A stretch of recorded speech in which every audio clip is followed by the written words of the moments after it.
Halo, Assalamualaikum warahmatullahi wabarakatuh. Perkenalkan, nama saya Erni Astuti. Pada kesempatan ini, saya akan membahas materi tentang PPH pasal 21. Yang pertama, saya akan membahas tentang pengertian PPH pasal 21. Nah, apa sih PPH pasal 21 itu? PPH pasal 21 adalah pajak atas penghasilan berupa gaji, upah honorarium, tunjangan dan pembayaran lain dengan nama dan dalam bentuk apapun sehubungan dengan pekerjaan atau jabatan, jasa, dan kegiatan yang dilakukan oleh orang pribadi subjek dalam negeri. Yang kedua, ada penerima penghasilan yang dipotong dan tidak dipotong PPH pasal 21. Nah, peserta wajib pajak terbagi menjadi 6 kategori, antara lain pegawai, bukan pegawai, penerima pensiun dan pesangon, anggota dewan komisaris, mantan pegawai, dan peserta kegiatan. Nah, untuk lebih rincinya, yang pertama tadi sebutkan ada pegawai. Yang kedua, penerima uang pesangon, pensiun atau uang manfaat pensiun, tunjangan hari tua atau jaminan hari tua, termasuk ahli warisnya juga merupakan wajib pajak PPH pasal 21. Kemudian yang ketiga ada wajib pajak PPH pasal 21 kategori bukan pegawai yang menerima atau memperoleh penghasilan sehubungan dengan pemberian jasa. Kemudian yang keempat wajib pajak PPH pasal 21 kategori peserta kegiatan yang menerima atau memperoleh penghasilan sehubungan dengan keikutsertaannya dalam suatu kegiatan. Selanjutnya ada penerima penghasilan namun tidak dipotong oleh PPH pasal 21.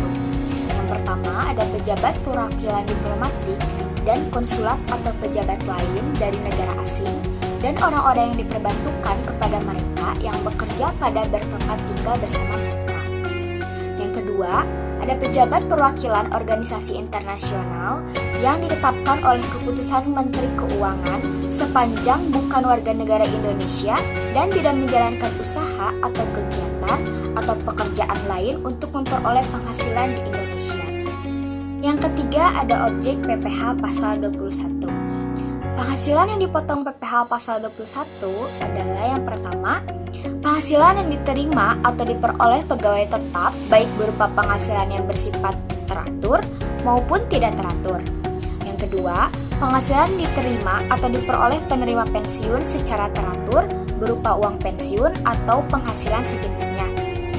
Yang ketiga, penghasilan sehubungan dengan pemutusan hubungan kerja dan penghasilan sehubungan dengan pensiun yang diterima secara sekaligus berupa uang pesangon, uang manfaat pensiun, tunjangan hari tua atau jaminan hari tua, dan pembayaran lain sejenis.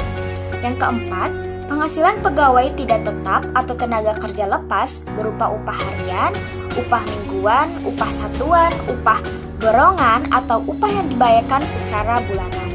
Yang kelima, imbalan kepada bukan pegawai antara lain berupa honorarium, komisi, fee, dan imbalan sejenisnya dengan nama dan dalam bentuk apapun sebagai imbalan sehubungan dengan pekerjaan, jasa, dan kegiatan yang dilakukan.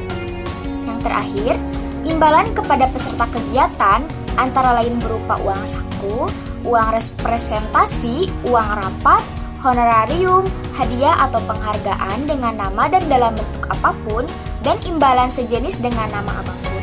Selanjutnya yang keempat ada pemotong PPH pasal 21. PPH pasal 21 merupakan pemotongan pajak atas penghasilan sehubungan dengan pekerjaan, jasa atau kegiatan dengan nama dan dalam bentuk apapun yang diterima atau diperoleh wajib pajak orang pribadi dalam negeri. Wajib pajak dilakukan oleh pertama, pemberi kerja yang membayar gaji, upah honorarium, tunjangan, dan pembayaran lain sebagai imbalan sehubungan dengan pekerjaan yang dilakukan oleh pegawai atau bukan pegawai. Yang kedua, bendahara pemerintah yang membayar gaji, upah honorarium, tunjangan, dan pembayaran lain sehubungan dengan pekerjaan, jasa, atau kegiatan. Yang ketiga, dana pensiun atau badan lain yang membayarkan uang pensiun dan pembayaran lain dengan nama apapun dalam rangka pensiun seperti jam sostek.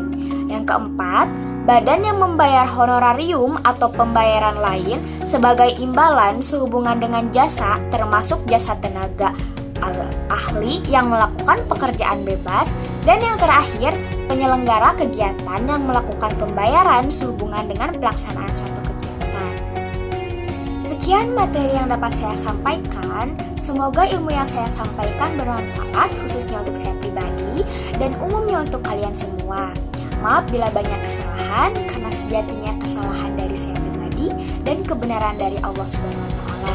Sampai bertemu di video selanjutnya. Wassalamualaikum warahmatullahi wabarakatuh.